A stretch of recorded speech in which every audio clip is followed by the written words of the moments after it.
How to lead by example. There are many important rules to keep in mind when you're trying to become an effective leader. One of the most important is that you should always lead by example. In other words, don't adopt the do as I say, not as I do mentality. You need to become a shining example of the kind of work that you want your team to accomplish, and avoid coming across as a hypocrite at all costs. So how exactly do you accomplish this? Let's take a look. Stay calm and collected. One of the most important ways to lead by example is to stay calm and collected.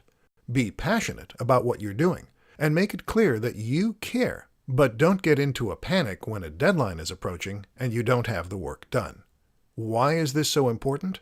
Because emotions are contagious, and especially when you're in charge. You will act as a barometer for your team, and their stress levels will almost always be heavily influenced by yours. If you want them to keep calm and carry on, you have to do that first. Never ask someone to do something you wouldn't do yourself. Leading by example is not just a matter of acting correctly. It's also a case of demonstrating that you are willing and able to do all the things that you are asking your team to do.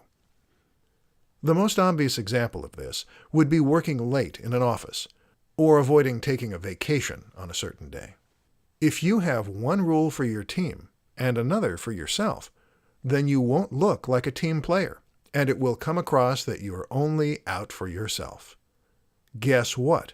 When you're out for yourself, your team will follow suit and act the exact same way. Don't blame a higher-up. Sometimes, being a leader means passing the buck. You get told by the CEO that you need to meet a certain target, even if that means working late, and then it's your job to pass that charming news on to your team. What's tempting to do at this point is to complain and rebel. You want your team to like you, and so you want them to know that this order did not come from you. The obvious answer? Complain about a higher-up, and let the team know you're on their side.